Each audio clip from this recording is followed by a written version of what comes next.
This is Oliver Glanz, Professor of Old Testament at Andrews University. In this tutorial, I would like to show you how you can get access to the sample qualifier. Since May 2018, the Old Testament department at Andrews University offers its placement test, or also known as the qualifier, for Hebrew within the environment of the Learning Hub, so online based. That also means that the sample qualifier that we have offered so far is no longer available as a print edition, but is also made available online. So in order to get access to that, you have to make sure that you have registered properly for taking the placement test, for taking the Hebrew placement test, or also known as the qualifier. Only when you have registered properly for the Hebrew qualifier, then you can get access in the Learning Hub to the Hebrew qualifier course. So if you don't see that, it means that you have not yet registered properly. In order to register, go to our secretary in the Old Testament department and let you get registered for the placement test. Once you have done that, you can go into the Learning Hub, look at course overview, and in course overview you will now see the Hebrew qualifier course. This Hebrew qualifier course contains both, let me click here first on it, it contains both the sample Hebrew qualifier as well as the proper real Hebrew qualifier. However, you cannot click here on the Hebrew qualifier. As you see, it's not available yet. It will only show up at the moment where the qualifier is actually scheduled, and the qualifier can only be taken within the environment of a computer lab, and only access is provided through the computers of that computer lab. So you cannot access it outside of that computer lab. Now, if you look at the Hebrew, a sample Hebrew qualifier section, you will see that there are two documents. The one is a PDF document, which contains basically a list of grammatical terminology that is assumed by the Hebrew qualifier. So that's grammatical terminology that runs through all types of terms that you're required to know. It's basically standard terminology. You see here, for example, what is a clause, what is a verbal clause, what is a normal clause, what is a sentence, what is a phrase, what is a subject, what is a predicate, and so on. So the list is quite long. I would highly recommend to you that you are going through that list and study each of the used terms, each of the displayed terms, because you will be assumed to know what they mean. Now, just quickly running you here through the table, you see that we have here on the left the actual term, and then there are three or all columns that follow attempt to explain to you what, for example, here verbal clause means. So I provide you here with an explanation that my colleague Roy Gain gives, then my own explanation of what in this particular case the verbal clause means. Then if both Roy Gain's as well as my definition are not sufficient for you, that is okay. You can go to the BHRG, that is the Biblical Hebrew Reference Grammar, and you can open paragraph 12.12, and there you will have an elaborate explanation of what a verbal clause is. I'll also provide you always with an example. There's a Hebrew example, a Hebrew verbal clause, in this case, Vayar Lot and Lot saw, so that you can not just theoretically know what a verbal clause is, but see it also in practice, both for English as well as for Hebrew. Then I'll provide you with the graphical outline of the phenomenon coming from the Bible Online Learner. And then here in the final column, you see that I provide you with Shebunk queries. Basically, when you click on the link here, you get access to exactly that phenomenon distributed over the entire Old Testament. So if you are not completely sure whether you understood the example provided, then you can, without problem, just have a look at all examples or at all cases of verbal clauses in the Old Testament by clicking on that Shebunk link. Okay, let's go back here to the sample Hebrew qualifier. Here we go. So when you want to now take the qualifier, the sample qualifier, you have to click here on this link. as you do so, it is important that you have the Responders Lockdown browser installed. You see, obviously, you are informed that you need to access this qualifier via the Lockdown browser. I did this by purpose because when you take the real Hebrew qualifier, it will be done in the computer lab via the Lockdown browser. So I want to resample as close as possible your qualifier experience. So make sure that you click here on this link, that you download the browser. It's for free. You download the browser, you install it, and only then you can get access actually to the qualifier. So I have done that already. I've downloaded the Lockdown browser. So let's open the Lockdown browser. It's downloaded and installed already. So here we have the Lockdown browser. Once the Lockdown browser is opened, you might get a notification that informs you that the Lockdown browser is going to shut down all other programs that you have opened.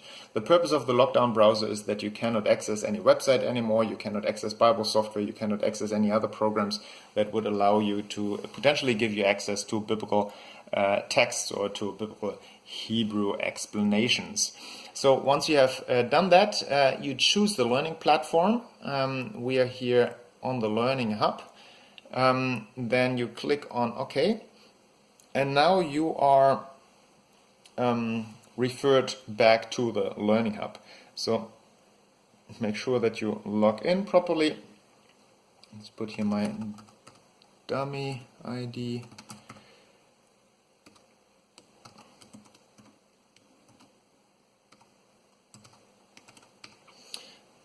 Okay, log in.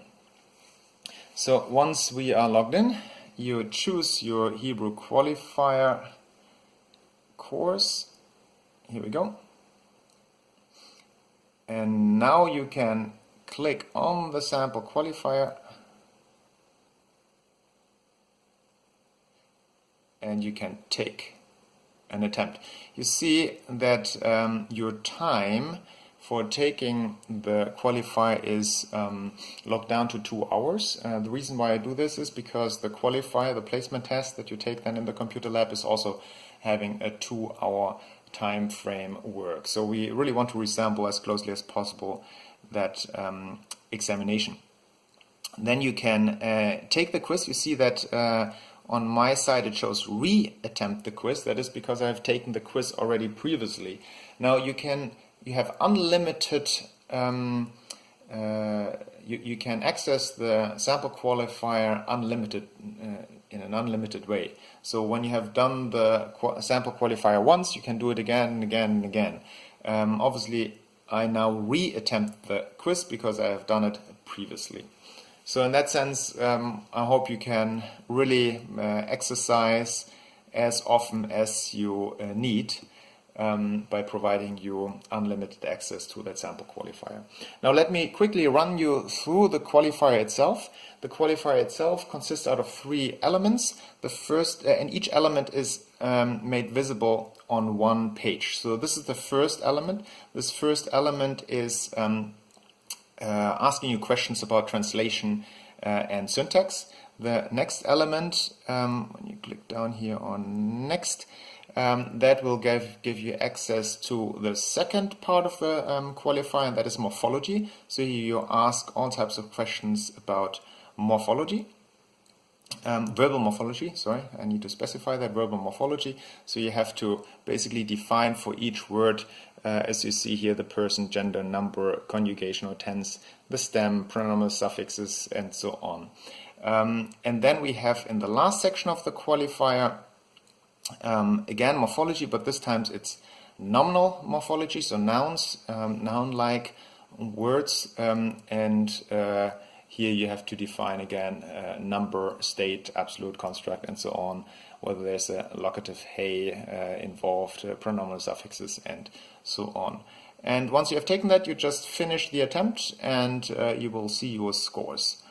So let's go here back to the first page, because I want to explain to you how the text is displayed, the text that is provided to you. So here you see the text that you have to translate. In the real qualifier, you're provided with one blank page in which you can write down your translation or your notes. You have to submit that paper when you are finishing the qualifier. So here on the right side, you see the Hebrew text. This Hebrew text has grayly highlighted words, as you can see. For example, here, Michael.